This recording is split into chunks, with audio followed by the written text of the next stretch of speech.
नमस्कार दोस्तों, आप सभी का स्वागत है आपके अपने ऑनलाइन प्लेटफॉर्म टारगेट विद युवान में। आप लोगों को पता है कि जो हम लोग होम्योपैथी की क्लास चला रहे हैं उसमें जो है अभी फार्माकोपिया एंड फार्मेसी का जो पार्ट 1 है वो हम लोगों ने कंप्लीट कर लिया है। पार्ट 2 आज हम लेके आ रहे हैं। इससे पहले हमने जो है SPI homeopathic pharmacopoeia of India जो है उसके बारे में थोड़ा बहुत हम लोगों ने देखा था। अगर आप लोगों ने नहीं देखा है तो इसका जो पार्ट 1 है क्लास 3 रहेगी, वो आप वहाँ पे जाके उसको देख लीजिएगा। पार्ट 2 जो है आज हम लेके आए हैं, इसमें हम आपको मोनोग्राफ बताएंगे, फार्मेसी के बारे में बताएंगे और साथ ही साथ जो फार्मासिस्ट है उनके बारे में आपको बताएंगे। चलते हैं क्लास की ओर, लेकिन उससे पहले है कि आप लोगों ने अगर चैनल को अभी तक सब्सक्राइब नहीं किया हुआ है तो जाकर सबसे पहले चैनल को सब्सक्राइब करें। अगर आप हमारे व्हाट्सएप ग्रुप में जुड़ना चाह रहे हैं तो डिस्क्रिप्शन में जो है व्हाट्सएप का लिंक दे रखा है, आप वहां पर जा करके उसको ज्वाइन कर सकते हैं। अब बढ़ेंगे अब हम लोग वीडियो की तरफ। हम लोग देखेंगे होम्योपैथिक फार्माकोपिया ऑफ इंडिया, जो हम लोगों ने अभी पहले क्लास ले चुके हैं, लेकिन कुछ क्लास अभी हम लोग यहाँ पे लेंगे। तो सबसे पहले देख लेते हैं ये कि होम्योपैथिक फार्माकोपिया ऑफ इंडिया है। ये एक ऑफिशियल फार्माकोपिया है, मतलब भारत का जो है एक आधिकारिक फार्माकोपिया है। आपसे ये पूछा जा सकता है कि जो एसपीआई है, ठीक है, वो कैसा फार्माकोपिया है, आधिकारिक है मतलब ऑफिशियल है या अनऑफिशियल है, ये आपसे पूछा जा सकता है। तो आपको पता होना चाहिए कि ये एक ऑफिशियल है। Computed by homoeopathic pharmacopoeia committee. ये जो है होम्योपैथिक फार्माकोपिया एक समिति होती है, उसके द्वारा संकलित किया जाता है। तो ये भी आपसे पूछा जा सकता है कि भारत में जो है होम्योपैथिक का जो फार्माकोपिया है वो किसके द्वारा संकलित किया जाता है। तो होम्योपैथिक फार्माकोपिया जो समिति है, होम्योपैथिक फार्माकोपिया कमेटी जो है, इसके द्वारा ये संकलित किया जाता है। Publish by ministry of health और government of India. Government of India जो भारत सरकार है उसके अधीन जो आपका मिनिस्ट्री ऑफ हेल्थ है, स्वास्थ्य मंत्रालय जो है, उसके द्वारा ये प्रकाशित किया जाता है। तो आप लोगों को ये भी ध्यान रखना है। Homoeopathic pharmacopoeia committee was appointed by central government in 1962। Chairman was doctor B K Sarkar. अभी हम लोगों ने पिछली जो क्लास ली थी वहां पर भी हमने आपको बताया था कि होम्योपैथिक फार्माकोपिया जो समिति पहली वो 1962 में बनी थी, केंद्र सरकार के द्वारा यह नियुक्त की गई थी और उसके जो अध्यक्ष थे वो डॉक्टर बीके सरकार थे। एचपीआई is included in second schedule of drug and act 1914। एचपीआई drug और कॉस्मेटिक कॉस्मेटिक एक्ट 1940 की जो दूसरी अनुसूची में शामिल है। आपसे पूछा जा सकता है कि ड्रग एंड कॉस्मेटिक एक्ट जो 1940 है ये किस अनुसूची में शामिल है, तो आपको बताना होगा कि ये दूसरी अनुसूची में शामिल है। The term of homeopathic pharmacopoeia committee HPC is for 3 year. Homeopathic pharmacopoeia जो समिति होती है, ठीक है, इनका कार्यकाल जो होता है वो मात्र 3 साल का होता है। ये लोग आप लोगों को याद रखना होगा। हाँ, इनको आगे एक्सटेंड किया जा सकता है, बढ़ाया जा सकता है, लेकिन जो आपका संविधान है एक तरीके से जो यहाँ पर दे रखा है उसके अनुसार आपकी जो कार्यकाल रहेगा वो 3 साल का रहेगा। The chairman of committee has the powers to form sub committee whenever required and co-opt expert for outside. समिति के जो अध्यक्ष हैं उनको उप समिति बनाने, ठीक है, एक उप समिति बनाने और आवश्यकता अनुसार बाहरी विशेषज्ञों को सह आरोपित करने का अधिकार होता है। ये अधिकार इनको दिया जाता है, किसको, अध्यक्ष को दिया जाता है। Monograph of each drug contain details for identification collection part to be use method of preparation assessment of purity and limits of impurity. प्रत्येक दवा के मोनोग्राफ में पहचान, संग्रह, उपयोग किए जाने वाले भाग और तैयारी की जो शुद्ध विधि और शुद्धता का जो आकलन और शुद्धता की जो सीमाएं होती हैं वो शामिल होती हैं। कहाँ पे शामिल होती हैं? मोनोग्राफ में शामिल होती है। The HPC also prepare the homoeopathic pharmacopoeial codex, a book on drug having supplementary information for the purpose of further research work and to keep additional information on drug materials। HPC जो है आपका, ठीक है, हाँ, HPC homeopathic pharmacopoeial codex को भी तैयार करती है। एचपीसी जो है होम्योपैथिक फार्माकोपियल ड्रग कोडेक्स जो है उसको तैयार करती है। आपसे पूछा जा सकता है कि होम्योपैथिक फार्माकोपियल कोडेक्स जो है वो कौन तैयार करती है, तो वो एचपीसी तैयार करती है, जो शोध कार्य के लिए पूरक जानकारी और दवा सामग्री पर अतिरिक्त जो है वो जानकारी रखती है। Till date 10 volumes of HPI have been published. अब तक जो है 10 आपके वॉल्यूम जो है वो पब्लिश हो चुके हैं। Combined volume information as per introduction of the combined volumes. ठीक है, अब तक जो है एचपीआई के जो है कुल 10 संस्करण प्रकाशित किए जा चुके हैं। संयुक्त संस्करण में जो है संयुक्त संस्करण की प्रस्तावना के अनुसार ये यहाँ पे दिया हुआ है। अभी जब हमने पिछली आपको बताई थी वहां पर क्या था 9 लिखा हुआ था, लेकिन हमने आपको बताया था कि अब तक जो है कुल 10 हैं जो मोनोग्राफ वगैरह आ चुके हैं, आपके वॉल्यूम जो है वो आ चुके हैं। फर्स्ट से लेकर के आपका जो 9 तक है, revised assignment of SBI has been published by government of India in 2016। HPI के फर्स्ट से लेकर के 9th नंबर तक जो संशोधित और संबंधित संस्करण रहे हैं वो 2016 में भारत सरकार द्वारा प्रकाशित किए गए हैं। 2 पार्ट 1 जो है आपका वॉल्यूम 1 से लेकर के 5 तक जो है 601 मोनोग्राफ, एंड पार्ट 2 जो है आपका वॉल्यूम 5 से लेकर के 9th तक जो है 410 monograph compares monograph of 1010 drug, out of which 1924 monographs are new and 86 monographs are revised, which contains 567 plant drug, 301 chemical drug और 339 zoological drug, 3 mineral drug और 2 hormones and 12 nosodes। ये आपका दे रखा है। आगे हम लोग अभी बताते हैं कि ये क्या चीजें हैं। 2 भागों में जो है अभी तक वॉल्यूम्स को प्रकाशित किया गया है। पहले भाग में वॉल्यूम 1 से लेकर के 5 तक जो है कुल कितने मोनोग्राफ हैं, 601 मोनोग्राफ हैं। और भाग 2 जो है उसमें क्या है 5 से लेकर के 9 तक 410 मोनोग्राफ हैं। दोनों को मिलाकर के 1010 दवाओं को मोनोग्राफ शामिल में है। इनमें से जो है 924 मोनोग्राफ नए हैं और 86 मोनोग्राफ संशोधित हैं। इसमें से जो है 567 पौधों की दवाएं हैं, 301 रासायनिक दवाएं हैं, 49 प्राणिज दवाएं हैं, 3 जो है आपकी खनिज दवाएं हैं, 2 आपकी हार्मोन से बनी हुई हैं और 12 जो है नोसोट से शामिल हैं। ठीक है, इन चीजों को आपको याद रखना पड़ेगा कि पौधों की दवाएं कितनी है तो 567 हैं, रासायनिक आपके 301 हैं, 49 जो है प्राणिज हैं, ठीक है, और 3 आपके खनिज से हैं, 2 हार्मोन से और 12 नोसोट से हैं। इन चीजों को आपको याद रखना पड़ेगा। अब हम लोग यहाँ पे देख लेते हैं कि वॉल्यूम आपके 1 से लेकर के देखेंगे तो 10 तक प्रकाशित है। यहाँ पे पब्लिकेशन ईयर दे रखा है कब हुआ है, और नंबर ऑफ जो मोनोग्राफ है वो यहाँ पे दे रखे हैं। तो आपको ये एक जरूर याद करिएगा, यहाँ से आप ये मान के चलिए 1 नंबर का क्वेश्चन 100% रहेगा। तो क्या है, वॉल्यूम फर्स्ट जो है वो 1971 में प्रकाशित हुआ और मोनोग्राफ की संख्या थी 1980। सेकेंड मोनोग्राफ जो है 1974 में आया और यहाँ पर संख्या है 100। थर्ड मोनोग्राफ जो आया उसमें क्या था, वॉल्यूम जो थर्ड आया था 1978 में आया और यहाँ पर मोनोग्राफ की संख्या थी 105। फोर्थ वॉल्यूम में क्या था 1984 में आया और मोनोग्राफ की संख्या थी 107। इसी तरह फिफ्थ में 1987 में आया और यहाँ पर 114 मोनोग्राफ थे। 6 नंबर अगर देखेंगे तो 1990 में आया है और 104 मोनोग्राफ थे। 7 नंबर पर अगर वॉल्यूम देखेंगे तो 1999 में आया है और यहाँ पर 105 थे। 8 नंबर अगर आप देखेंगे तो ये सन 2000 में आया है और कुल 101 थे। अगर 9 नंबर देखेंगे तो ये 2007 में आया हुआ है। यहाँ पर थोड़ा सा डिस्टर्बेंस इसलिए है क्योंकि नेट पे भी आपका है, कहीं पे 100 दिखा रहा है, कहीं पे 101 दिखा रहा है। बुक्स में भी हमने देखा है अलग अलग, तो वहां पर भी किसी में 100 है और किसी में 101 है। इसलिए ये सन थोड़ा सा कंफ्यूजन पैदा करेगा आप लोगों को। आप लोग जिसे ऑप्शन से देख करके पहचानिएगा कि क्या पूछा हुआ है। अगर आपसे पेपर में आता है तो अधिकतम जो हमने देखा हुआ है वो 100 है, तो इसलिए अगर ऐसा हो जाए तो आप 100 ही करके आइएगा।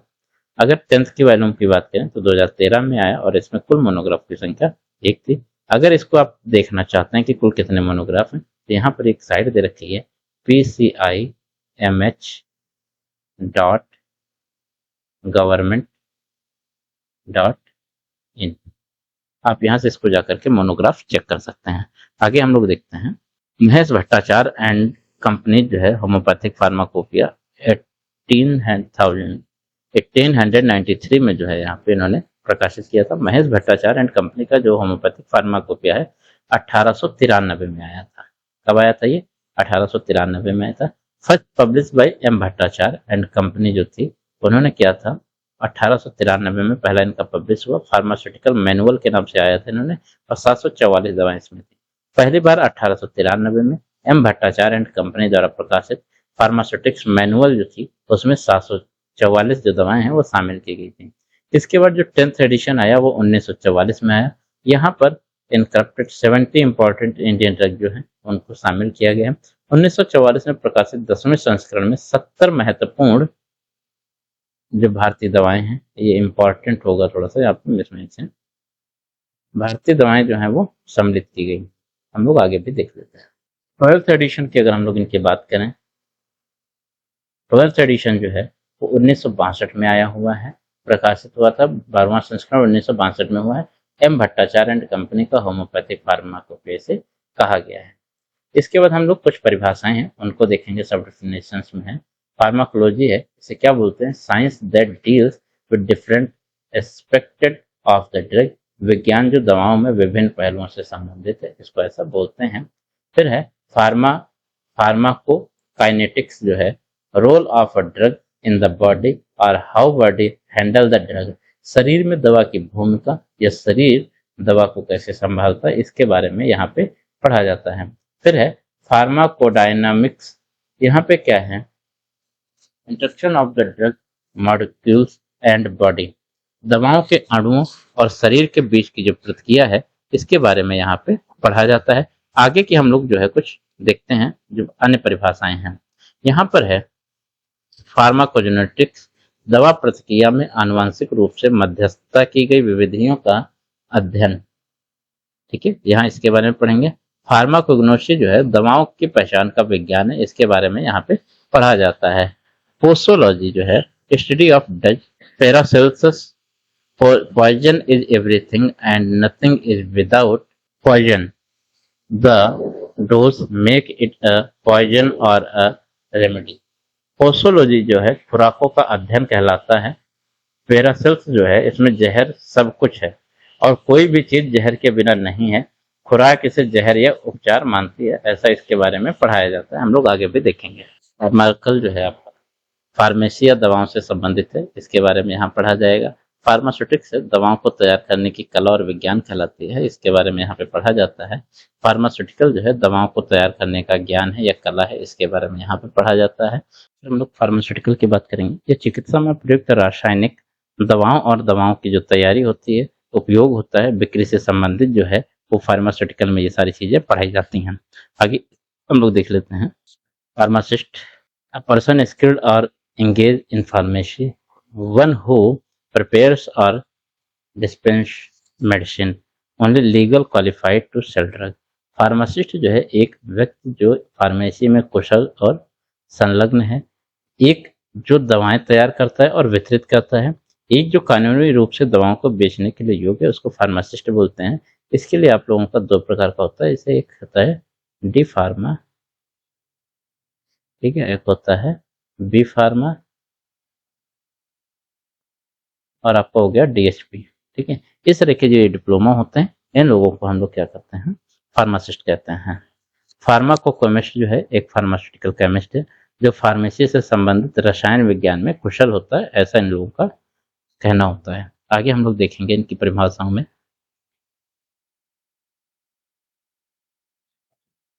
फार्माकोकेमिस्ट्री जो है फार्मास्यूटिकल केमिस्ट्री के अंतर्गत आता है। फार्माकोग्राफी जो है दवाओं पर उनका जो विवरण है उसके बारे में रहता है। फार्माकोलॉजिस्ट जो है एक जो दवाओं के ज्ञान में कुशल, ऐसा इसको बारे में बताया जाता है। और फार्माकोमैनिया जो होता है दवाएं लेने की जो असामान्य प्रवृत्ति होती है उसके बारे में यहाँ पे पढ़ाया जाता है। फिर हम लोग देखेंगे फार्माकोनोमी जो है दवाओं और दवाओं के प्रशासन का मार्ग है, ये उसके लिए होता है। फार्माकोपोलॉक्सी जो है खुराकों की जो पुनरावृत्ति होती है, इसमें हम लोग सीखते हैं। और फार्माकोपेडिक्स जो होता है या फार्माकोपेडिक्ट जो होता है फार्मेसी और फार्माकोडायनेमिक्स की जो शिक्षा होती है उसके बारे में यहाँ पे बताया जाता है। इसके बाद जो है फार्माकोफिलिया है, स्वयं दवा लेना जिससे पागलपन की हद तक, ठीक है, उसके बारे में यहाँ देखा जाता है। फार्माकोफोबिया जो है दवाओं का जो भय होता है उसके बारे में होता है। फार्माकोफोर जो है दवाओं के अणु में जो सुगंध होती है उसके बारे में यहाँ पे होता है। और फार्माकोपोलॉजिस्ट जो होता है एक दवाओं का जो व्यापारी होता है उसको क्या बोलते हैं? फार्माकोपोलॉजिस्ट। लिस्ट बोला जाता है, तो ऐसा पूछा जा सकता है। अब क्वेश्चन कैसे बनते हैं इनके बारे में भी देख लेते हैं। जैसे प्रश्न आया कि एक दवाओं का जो व्यापारी है उसको क्या कहा जाएगा, जैसे वन वर्ड के जो क्वेश्चन होते हैं ऐसा यहाँ पे होता है। अ डीलर इन ड्रग जो है उसको हम लोग क्या बोलते हैं, फार्माकोपोलिस्ट बोलते हैं। यहाँ पर दवाओं के अणु में सुगंध है, ऐसा पूछ लिया कि दवाओं के जो अणु में सुगंध दी जाती है उसमें किसके बीच में अध्ययन करते हैं, तो फार्माकोफोर के बारे में है। दवाओं का अगर भय है तो उसमें क्या होगा, फार्माकोफोबिया होता है। ऐसा ये वन वर्ड की तरह है, इनको आप लोगों को याद करना पड़ेगा, प्रश्न ये पूछा जा सकता है। आगे हम लोग देखेंगे फार्माकोप्रेक्सी जो है कला या विज्ञान जिसके द्वारा कच्चे दवा पदार्थों को वनस्पत दवाओं में परिवर्तित किया जाता है, उसके बारे में यहाँ पे है। फार्माकोपाइकोसिस जो है mental disease due to alcohol drug और पॉइजन ड्रग एडिशन जो है एडिक्शन जो है, मतलब मानसिक बीमारी जो शराब, दवाओं या विषाक्त पदार्थों के कारण होती है, या फिर जो दवा की लत होती है, इसको हम लोग किसमें देखते हैं, फार्माकोपाइकोसिस में देखा जाता है। इसी प्रकार यहाँ पर है फार्माकोरेडियोग्राफी जो है आपका क्या है, roentgenic examination of a body of organ under influence of a drug. Pharmacoradiography जो एक दवा के प्रभाव में शरीर या अंग की जो है एक्सरे की जो परीक्षा होती है वो इससे संबंधित होती है। हम लोग आगे और बढ़ेंगे। डिफिनीशंस और है, फार्माकोथेरेपी जो है दवाओं से रोगों का जो उपचार होता है उसके बारे में यहाँ पे देखते हैं।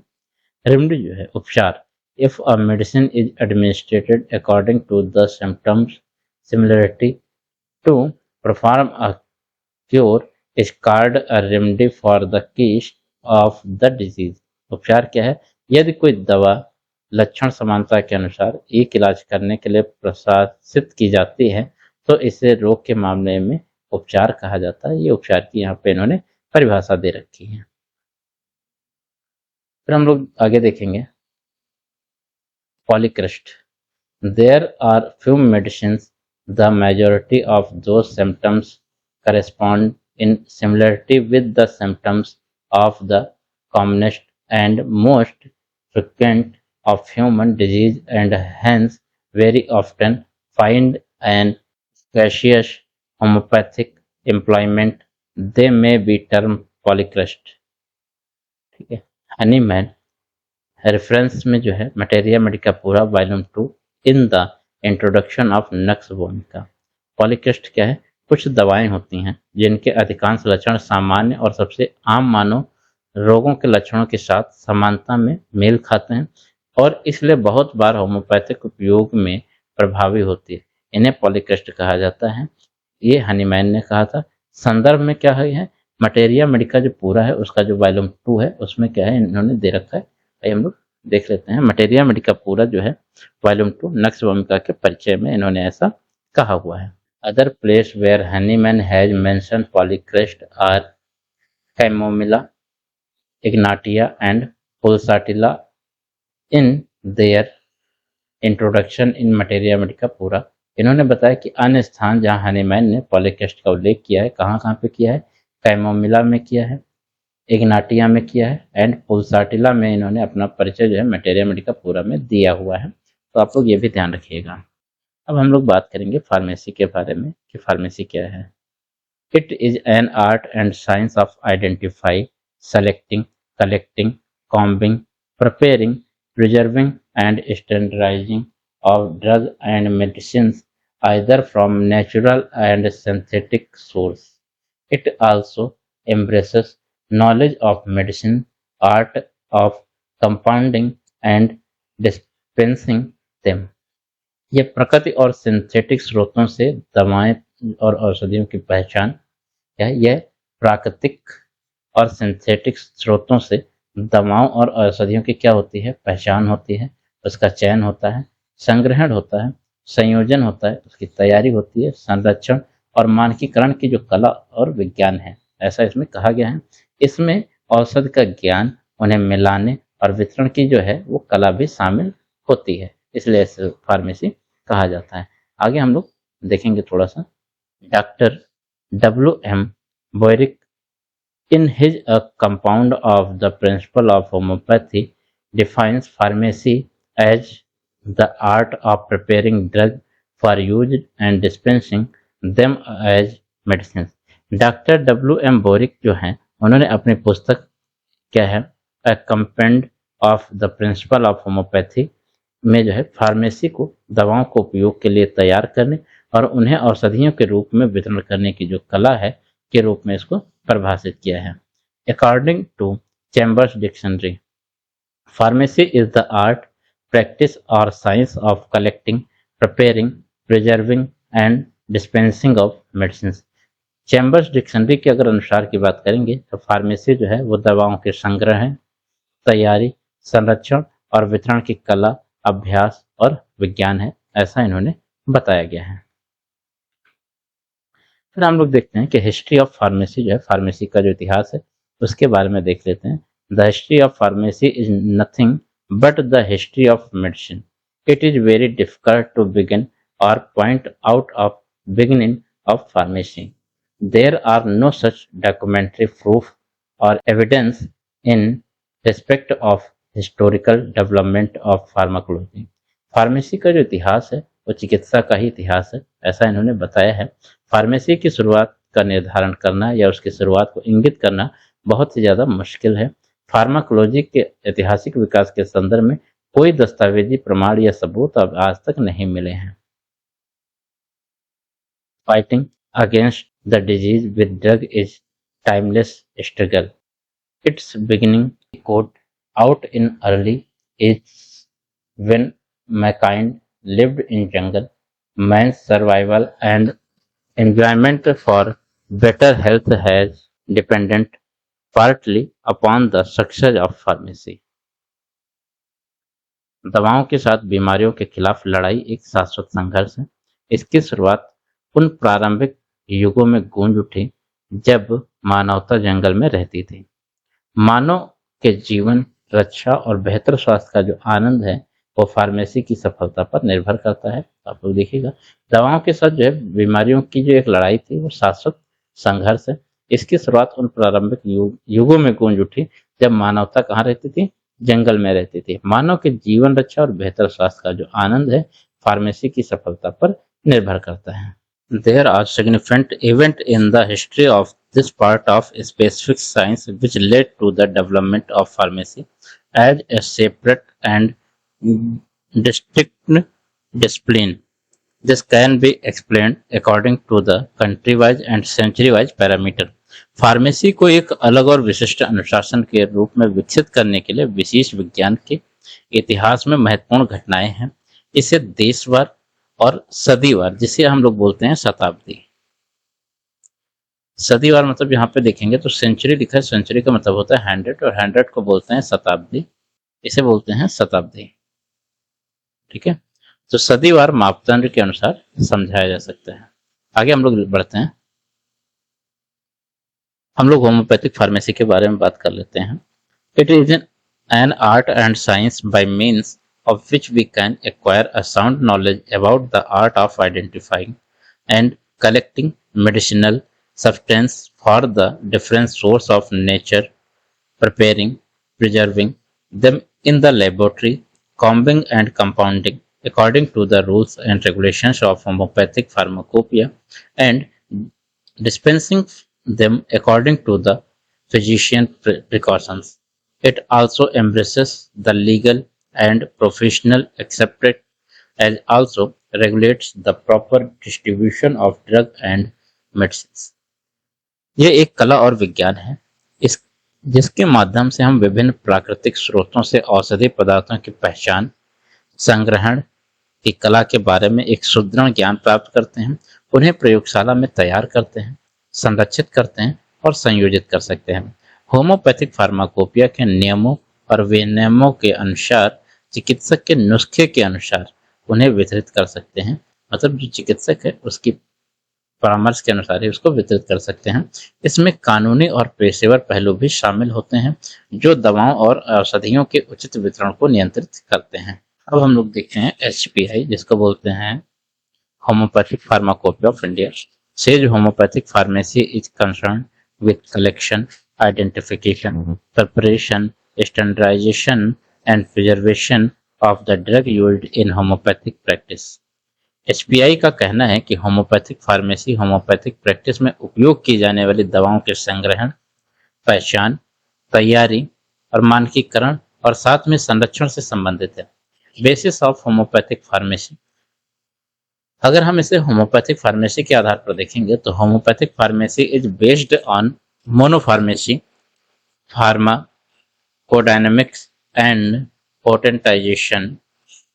होम्योपैथिक फार्मेसी के आधार पर होम्योपैथिक फार्मेसी जो है वो मोनोफार्मेसी है, फार्माकोडायनेमिक्स है, पोटेंटाइजेशन पर आधारित है।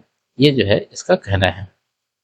Contribution, homoeopathic pharmacy is contributed by doctor Aegidi, doctor Carl W Caspari of Leipzig Germany, doctor C Hering, doctor von Boenninghausen and different pharmaceutical organisation. योगदान की अगर हम लोग बात करें, जो कंट्रीब्यूशन है, होम्योपैथिक फार्मेसी में डॉक्टर एगड़ी, जर्मनी के लेजपिंग के जो थे डॉक्टर कार्ल डब्ल्यू कैस्परी और डॉक्टर सी हेरिंग, डॉक्टर वान बोइनिंग हाशन और विभिन्न फार्मास्यूटिकल संगठनों का जो योगदान है वो यहाँ पर महत्वपूर्ण है। अब हम लोग देखेंगे कि जो होम्योपैथिक फार्मेसी के जो स्रोत हैं वो कहाँ कहाँ से हैं। तो मुख्य स्रोत जो है हनीमैन की जो रचनाएं रही हैं विशेष रूप से उन्हीं पर है। तो क्या है, मटेरिया मेडिका पूरा जो है पार्ट 1 से लेकर के पार्ट 6 तक है। 1811 से लेकर के 1811 तक ये प्रकाशित हुई थी। ऑर्गन ऑफ मेडिसिन, तो ऑर्गन ऑफ मेडिसिन फर्स्ट से लेकर के 6 तक जो संस्करण रहा है, 1810 से लेकर के 1921 तक इनके बीच का जो रहा है वो यहाँ पे माना गया है। और chronic disease their nature and homoeopathic treatment part 1 से लेकर के पार्ट 4 तक जो है आपका यहाँ पर दे रखा है। Chronic disease their nature and homoeopathic treatment part 1 to part 4, 1828 and 1830। Chronic disease उनके स्वभाव और होम्योपैथिक उपचार का जो भाग 1 से लेकर भाग 4 तक है, 1828 से लेकर के 1830 तक है, ये होम्योपैथिक फार्मेसी के स्रोत माने जाते हैं। अब हम लोग बात करेंगे कि होम्योपैथिक फार्मेसी में क्या क्या शामिल है, उनके बारे में बात करेंगे। जैसे कलेक्टिंग है, कलेक्टिंग मीन्स क्या हो गया, संग्रहण हो गया। औषधीय पदार्थों को कच्चे प्राकृतिक रूप में कैसे एकत्रित किया जाए इसके बारे में कलेक्टिंग होता है। How to collect the drug और medicinal substance in crude natural form. इसके बाद identify, how to identify microscopically and chemically the drug substance before using for preparation. For proper identification, help of a qualified and experienced botanist. For vegetable substance, geologist जो है आपका for animal substance and chemist for chemical are necessary. Identify करना है, किसको करना है ये हम आपको बताते हैं। अभी पहचान है यहाँ पे। औषधि पदार्थ को प्रयोग के लिए उपयोग करने से पहले माइक्रोस्कोपिक जो होता है, माइक्रोस्कोपिक और रासायनिक रूप से कैसे पहचाना जाए उसके बारे में यहाँ पे बताया गया। उचित पहचान के लिए एक योग्य और अनुभवी जो है वनस्पति विज्ञानी होना चाहिए, जिसको वनस्पति पदार्थ के लिए जानकारी हो। प्राणी विज्ञान से एक सदस्य हो जो पशु पदार्थ के लिए जानता हो, और रसायन जो हो, रसायनों के लिए जो जानता हो, उनकी जो है मदद आवश्यक होती है। क्वालिटी जो है उसके बारे में यहाँ है गुणवत्ता निरीक्षण। तो केवल पहचान ही नहीं बल्कि दवाओं की गुणवत्ता या एक दवा की विशेषताओं को भौतिक और विश्लेषणात्मक प्रक्रिया द्वारा उपकरणों और रसायनों की मदद से सुनिश्चित किया जाना चाहिए। कैसे होना चाहिए, विशेषताओं को भौतिक और विश्लेषणात्मक प्रक्रिया के द्वारा उपकरणों और रसायनों की मदद से इसको सुनिश्चित किया जाना चाहिए। Preserving, how to preserve the drug materials. यहाँ पे स्पेस कम कर दीजिएगा। यह materials, mother tinctures and potentized medicines. संरक्षण है औषधि सामग्री, मदर टिंचर्स और पोटेंटाइज्ड दवाओं को कैसे संरक्षित किया जाए इसके बारे में क्या है, प्रिजर्विंग के बारे में जानकारी रखना है। स्टैंडर्डाइजिंग मतलब है मानकीकरण, जो दवाओं का मानक होता है। ड्रग और medicine so prepared must be made to conform to some standards prescribed by appropriate authority of official homeopathic pharmacopoeia, and the process is now as standardizing. मानकीकरण जो है दवाओं और औषधियों को कुछ मानकों के अनुसार बनाना होगा। मानक होता है दवाओं का, उसके अनुसार बनाना होगा, जो उचित प्राधिकरण या आधिकारिक होम्योपैथिक फार्माकोपिया द्वारा निर्धारित होते हैं, और इस प्रक्रिया को मानकीकरण कहा जाता है। इसी को हम लोग क्या बोलते हैं, ऑफिशियल बोलते हैं। ठीक, आगे बढ़ेंगे। कॉम्बिंग मतलब होता है संयोजन, जिसका अर्थ है दो या दो से अधिक चीजों को एक साथ जोड़ना। इट मीन्स ज्वाइनिंग टू और more things together. Scientifically, the product of a combination is called mechanical mixture. वैज्ञानिक रूप से संयोजन का जो उत्पाद है उसको क्या कहा जाता है? यांत्रिक मिश्रण कहा जाता है। आप इसको याद रखिएगा कि वैज्ञानिक रूप से संयोजन का जो उत्पाद है वो क्या कहलाता है? तो आपका यांत्रिक मिश्रण कहलाता है। अब हम लोग देखेंगे कंपाउंडिंग के बारे में। कंपाउंडिंग को क्या बोलते हैं? मिश्रण। इसका अर्थ है दो या अधिक विभिन्न तत्वों या घटकों को एक साथ मिलाकर एक पूरी तरह से नया उत्पाद बनाना। इस नए उत्पाद की विशेषताएं उसके घटकों से अलग होती हैं। यहाँ पर क्या है कि ये दो तीन चीजें हैं, सबका अलग अलग असर है, लेकिन इन तीनों को मिला दिया गया और उसका असर एक अलग हो गया, उसको कंपाउंडिंग बोलेंगे। ठीक है, आगे बढ़ेंगे। Preparing. It includes preparations of mother tincture, other solution and mother substance for different crude drugs. Further tincturation are made for mother preparation. All the preparations are made according to old Hahnemann method or new method of homeopathic pharmacopoeia of USA. तैयारी करना, ठीक है, तैयारी के बारे में है। इसमें विभिन्न कच्ची दवाओं से जो है मदर टिंचर, अन्य समाधान और मदर पदार्थ की जो तैयारी शामिल होती है। आगे की अटेन्युएशन जो है मदर तैयारियों से बनाई जाती हैं। सभी तैयारियां पुरानी हनीमैन विधियां जो हैं उनके अनुसार या होम्योपैथिक फार्माकोपिया ऑफ यूएसए की जो नई विधि के अनुसार बनाई जाती है। इसको हम लोग क्या बोलते हैं? प्रिपेयरिंग बोलते हैं। कि प्रिपेयरिंग मतलब होता है दवाओं को तैयार करना। फिर है quality control. The quality of finished medicinal preparation must be careful controlled. गुणवत्ता नियंत्रण। सभी तैयार औषधि तैयारियों की गुणवत्ता को सावधानी पूर्वक नियंत्रित किया जाना चाहिए। डिस्पेंसिंग जो है इसका मतलब होता है वितरण। इसका अर्थ है चिकित्सक के निर्देश के अनुसार। It means preparing and serving the medicinal preparation in proper form, solid और liquid, as per direction of a physician. क्या है इसका अर्थ है? चिकित्सक के निर्देश के अनुसार जो है औषधि तैयारियों को जो है उचित रूप में, चाहे वो ठोस में हो या तरल में हो, तैयार करना और उसे वितरित करना, ये कहलाता है। हम लोग आगे देख लेते हैं। अब हम लोग देखेंगे कि जो फार्मासिस्ट होते हैं उनके बारे में बात करेंगे। A pharmacist is a person who is skilled और engaged in pharmacy, one who prepare और dispense medicines, one who is legally qualified to sell drug. Pharmacist वह व्यक्ति होता है जो फार्मेसी में क्या होता है? निपुण होता है, संलग्न होता है और जो दवाओं को तैयार करता है और वितरित करता है, और साथ ही साथ क्या इसे कानूनी रूप से दवाओं को बेचने के लिए योग्य माना जाता है। ठीक है, इसके लिए कौन कौन सी डिग्रियां होती हैं जैसे आपको बता दें तो बड़े लेवल पे अगर देखेंगे तो बी फार्मा होता है, इसके बाद आपका डी फार्मा होता है, होम्योपैथिक में आपका टीएचपी होता है, डिप्लोमा इन होम्योपैथिक फार्मेसी। ठीक है, इस तरह से जो होते हैं इनको दवाएं बेचने का अधिकार होता है। अगर अब हम लोग फीचर्स की बात करें विशेषताओं में, तो a pharmacist should hold a healthy and safety of the patients at first consider. एक फार्मासिस्ट जो है रोगी के स्वास्थ्य और सुरक्षा को पहले स्थान पर रखना चाहिए। ठीक है, इसके बाद क्या है? A pharmacist should never condone of dispensing, promoting or distributing of drug or assisting therein, which are not a good quality, which do not meet the standard required by law or which lack therapeutic value for the patients. एक pharmacist को जो है अच्छी गुणवत्ता की कानूनी मानकों को पूरा नहीं करने वाले या रोगियों के लिए चिकित्सीय मूल्य न रखने वाली दवाओं के वितरण, प्रचार या वितरण में सहायता नहीं करनी चाहिए। जो फार्मासिस्ट है उसका क्या काम है, मतलब बताते हैं यहाँ पे कि जो दवाएं हैं, ठीक है, तो उनका क्या है, अगर दवा में गुणवत्ता नहीं है, ठीक है, और रोगी को जो है चिकित्सीय मूल्य पे दवाओं का जो वितरण कर रहे हैं उसमें अगर कोई फायदा नहीं हो रहा है तो हमें उन दवाओं का वितरण में जो है सहायता नहीं करनी चाहिए, ऐसा कहा गया है। He should not engage in any illegal और अथेंकियल कंडक्ट इन द प्रोफेशन।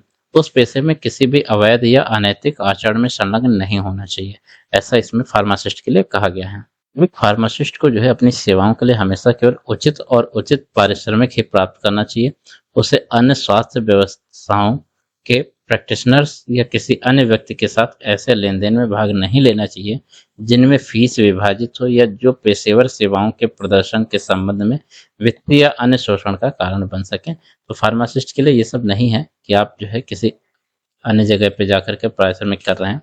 आपका जो उचित पारिश्रमिक है आप वो प्राप्त करें। उसके बाद जो है किसी प्रैक्टिशनर के यहाँ पे आप काम नहीं कर सकते, उनके साथ ऐसा कोई लेन देन नहीं कर सकते, ऐसा इसमें कहा गया है। ऐसा इन लोगों के लिए रूल बना होता है। इसी समकालीन के व्यापार को कट थ्रोट प्रतिस्पर्धा से चिकित्सकों को उपहार या पुरस्कार देकर या किसी भी प्रकार का प्रलोभन देकर हथियाने का प्रयास नहीं करना चाहिए। आज की डेट में क्या होता है, बड़ी बड़ी कंपनियां होती हैं, उसमें एमआर रखे जाते हैं। वो क्या करते हैं, डॉक्टर के पास गए तो उनको क्या करते हैं, यहाँ पे पुरस्कार दे दिया, कोई उपहार दे दिया, और वो दवाएं जो होते हैं अपनी चालू कराने लगते हैं, भले ही वो किसी को फायदा करें या ना करें। ऐसा इसमें कहा गया है। एक फार्मासिस्ट को रोगी को पेशेवर सेवाओं के बारे में जानकारी जो है वो सत्य देनी चाहिए, सटीक देनी चाहिए और पूरी तरह से प्रदान करनी चाहिए। आपको उनसे कुछ भी नहीं छुपाना चाहिए। पेशेवर सेवाओं की जो प्रकृति और लागत या मूल्य के बारे में जो रोगी को गुमराह करने से बचना चाहिए कि जो उसकी बीमारी आप उसी को वही बताएं। आप दूसरी जगह जाकर के उसको कुछ भी ना बताएं या गुमराह ना करें, ऐसा इसमें कहा गया है। क्वालिटीज क्या क्या होती हैं फार्मासिस्ट की, ये देखिएगा। Knowledge of pharmacy regarding collection of drug substance, preparation of medicine, preservation, handling and dispensing. Pharmacy का ज्ञान के साथ साथ दवाओं पदार्थों का जो संग्रहण है उसके बारे में, दवाओं की तैयारी के बारे में, संरक्षण करना, प्रबंधन और वितरण के बारे में भी यहाँ पे इनकी ये क्वालिटीज होती हैं। उसके बाद आगे हम लोग देखेंगे विभिन्न होम्योपैथिक फार्माकोपियाओं जैसे HPI, HPUS, GHP, HAB और BHP में पूर्ण धारणा होनी चाहिए ऐसे। ठीक है, यहाँ पे बताया गया है। और आगे हम लोग देखते हैं कि क्या क्वालिटी होनी चाहिए।